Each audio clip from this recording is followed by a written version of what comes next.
Avant de commencer ce tuto, n'hésitez pas à vous abonner, à liker et à commenter, mais aussi à activer la cloche pour recevoir une notification dès la sortie des prochaines vidéos.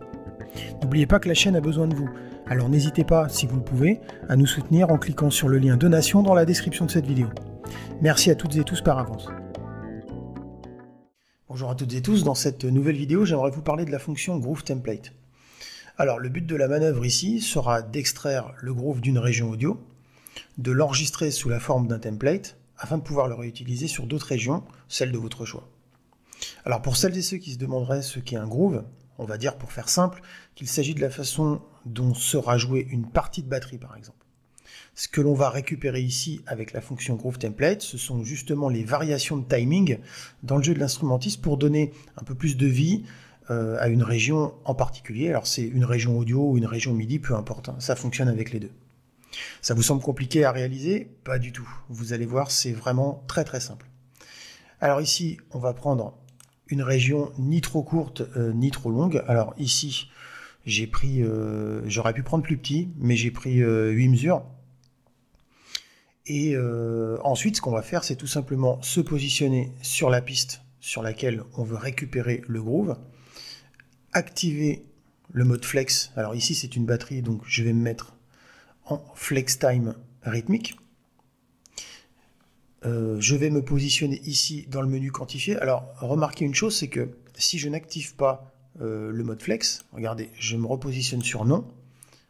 Ici, mon option quantize, quantiser disparaît. Donc je suis obligé d'activer un mode flex. Alors je me repositionne sur mon mode flex time rythmique. Et ici, mon menu quantifié apparaît. Alors par défaut, j'ai rien. Mais ici, ce qu'on va faire, c'est justement, au lieu de sélectionner ici un mode de quantisation, on va ici sélectionner l'option créer modèle de groove, comme ceci. Alors, vous allez me dire, il ne s'est rien passé, j'ai pas eu de message ou quoi que ce soit d'autre. Vous allez voir que si vous retournez dans le menu quantifié, ici, le modèle de groove prend le nom de votre région audio. Donc vous ne pourrez pas faire de confusion entre les deux. Et après, ensuite, ce que vous avez à faire, c'est tout simplement sélectionner votre seconde piste contenant une région audio ou une région MIDI et refaire la même chose, c'est-à-dire tout d'abord activer le mode flex. Ici, c'est un saxophone, donc c'est un instrument monophonique, donc je me place sur le mode flex time monophonique. Et ici, dans quantifier, alors ici, je sélectionne mon Groove Template.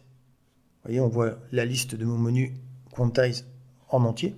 Je sélectionne ici mon Groove Template et on voit que automatiquement, alors je vais me repositionner ici sur non pour que vous puissiez voir en temps réel, vous voyez, la modification du timing de mes différents éléments au sein même de ma région audio. Si je me positionne ici sur mon Groove Template, celui que je viens de créer, hop, on voit que le timing de mes différents éléments constituant ma région audio a changé. Ce que je voulais vous dire de plus, c'est que une fois que vous aurez importé puis modifié votre région audio en appliquant un Groove Template, ce que je vous conseille par contre, c'est de ne pas supprimer la piste d'origine qui aura servi de modèle pour créer le Groove Template qui se trouve juste ici. Pourquoi? Parce que si vous supprimez cette piste-là, Logic n'aura plus du tout de référence pour extraire le groove qui a été sauvegardé et pouvoir le réappliquer sur une autre région. Donc ce qui fait que cette région-là, à qui on a appliqué un Groove Template, eh bien, se verrait complètement démunie et se présenterait dans le plus simple appareil, c'est-à-dire sa version d'origine. Alors, autre petite chose, pour supprimer un Groove Template, alors ça peut être utile, il faut tout simplement vous positionner ici sur l'option quantifier, avoir bien validé le Groove Template avec la petite coche juste à côté, et une fois qu'il est validé, vous cliquez sur supprimer un modèle de groove de la liste, et hop, automatiquement, vous n'aurez plus le Groove Template que vous aurez sauvegardé précédemment.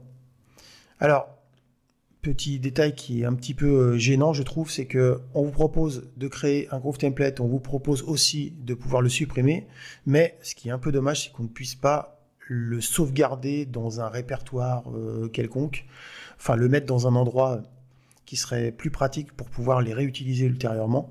Donc c'est un petit peu dommage. Alors dans la doc d'Apple, on vous conseille de sauvegarder vos groove templates au sein d'un même template, entre guillemets, d'un template de projet lambda, et de mettre ça dans un dossier type TrackStack, par exemple. Je trouve que c'est pas très très pratique, mais bon. Pour l'instant, Apple ne nous donne pas d'autres alternatives, donc il va falloir faire avec. Voilà pour ce nouveau tuto, j'espère qu'il vous aura plu, et je vous dis à très bientôt pour un nouveau tuto.